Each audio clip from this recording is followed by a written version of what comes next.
Bye.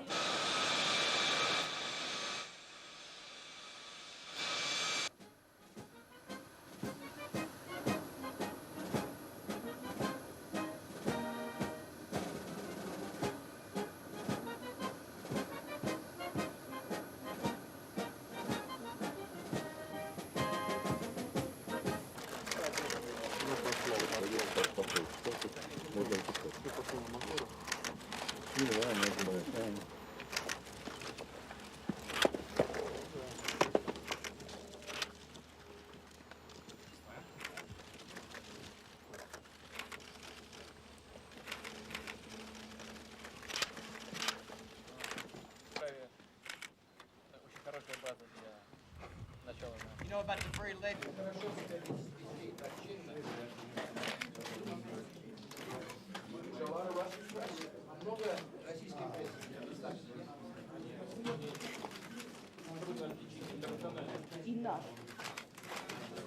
So I went to Spain and had to practice my Spanish. Mr. President, what can you say about what's been accomplished so far? You'll say it at the press conference. You meant much longer than was originally planned, making... We did. Here we go. Lights and thank you. Mr. Please, thank you.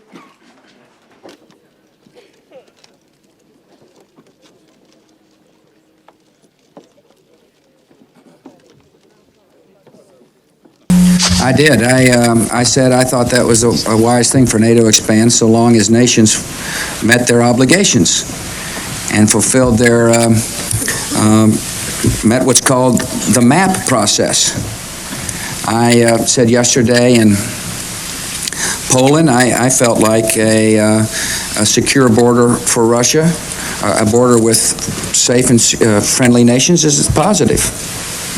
And I expressed my government's position very plainly. And the President, of course, had a reaction, which I'm sure he'll give you right now.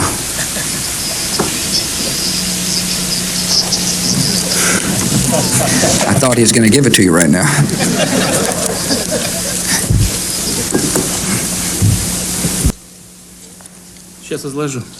Yeah, I'm going to lay it out for you.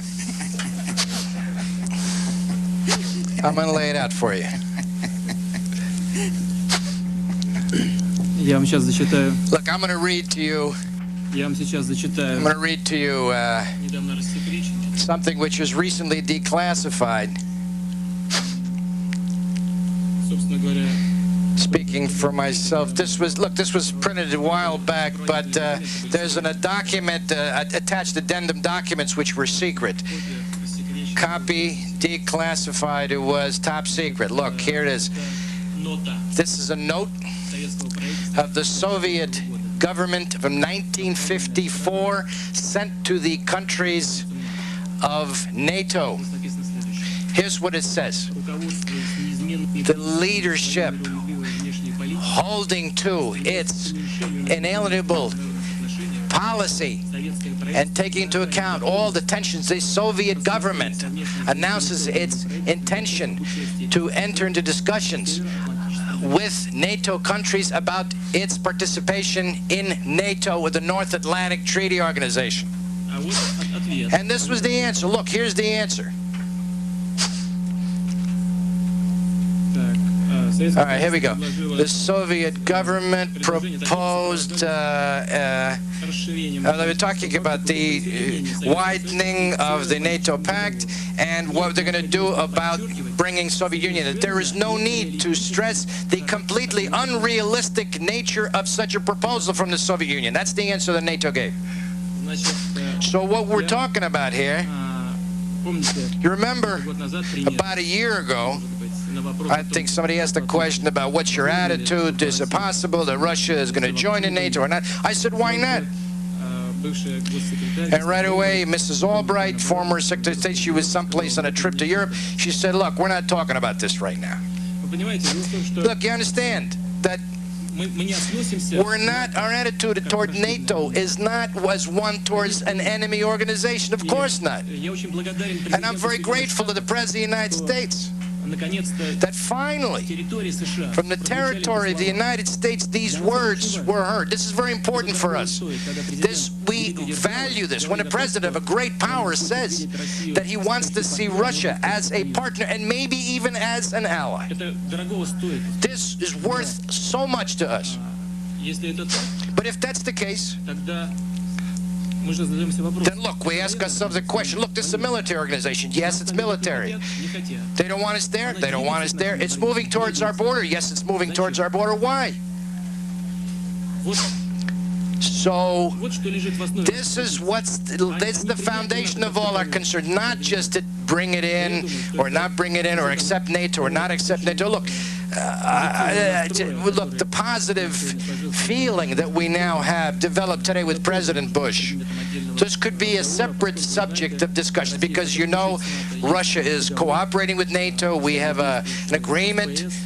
We have association, we have various accords and treaties, JPC, and there's no need to fire up this whole situation.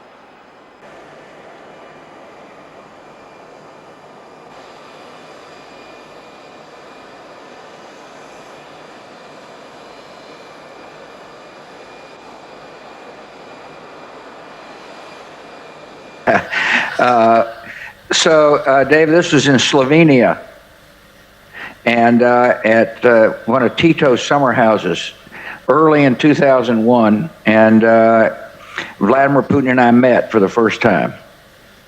And we sat down. First of all, I dismissed all the delegation. It was just me, Condi, Putin's Condi, and two interpreters. And I wanted to get to know the guy.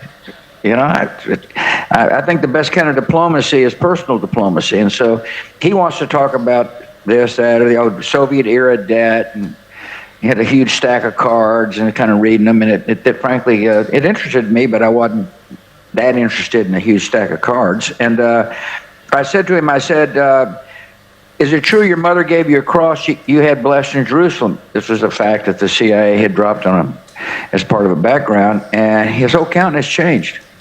He went from tense to relaxed and started talking about his mother and the cross and what it meant to him, that it had been rescued. And I asked him about his daughters. He and Ludmilla had two daughters, and he was talking about their interests, and I told him about our daughters. And so we established a really good rapport. And we began a working relationship. And so this comment came at a press conference. The question was asked by an AP reporter. Do you trust Putin? Now, keep in mind, I'm kind of trying to get a personal relationship with him, and if the answer was no, I don't trust him, it would have been hard to have a personal relationship.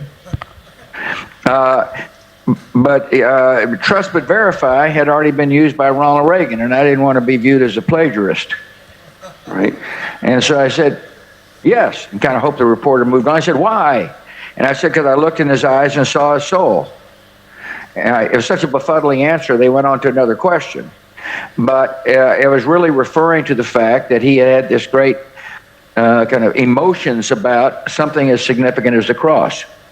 And had I looked in his eyes at the end of my presidency, I would have seen a different soul. In my judgment, it darkened up. He became infected with power and money and, perhaps sex. And he was a different guy. I'm not surprised that he would view weakness as an opportunity to reestablish a Russian empire.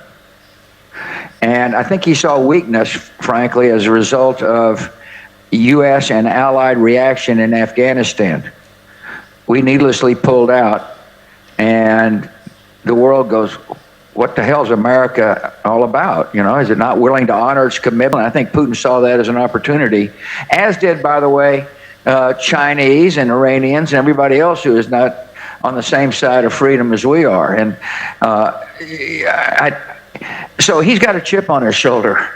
So you got to ask why. I mean, I just discovered it when I introduced him to my little dog Barney, who's a Scottish Terrier, and he kind of dissed him, you know, like you kind of call that thing a dog. Anyway, a year later, Laura and I go visit him outside of Moscow, and he said, "You want to meet my dog?" I'd forgotten about the Barney diss, of course. And I said, "Yeah, and outbound's a huge Russian hound." And he looks at me and goes, "Bigger, stronger, and faster than Barney." I tell this Canadian Prime Minister, and he goes, "At least he only showed you his dog." Oh. Yeah. Anyway, so it's so you got to. So here's the thing. It was I think an interesting insight, because it says, you know, I've got a chip on my shoulder, and so you got to ask why. And in his mind, the demise of the Soviet was a terrible moment for the Russian people. And what you're watching him is try to reinstate Russian glory, not necessarily in the the communist mode, but in the empire mode. Important statement I can make on that is that's up to the Russian people. That's not up to the American people. It's not up to the Ukrainian people. It's up for the people of Russia to decide. They're smart people, and you know. Can he survive? I don't know. I don't know enough about internal politics these days. I think he's more powerful today than he was when I was president. And you know, he's a wily politician who's not afraid to use power to affect his future. And we'll see. I mean, he bit off a little more than he can chew. And his military's got to be morale's got to be brutal.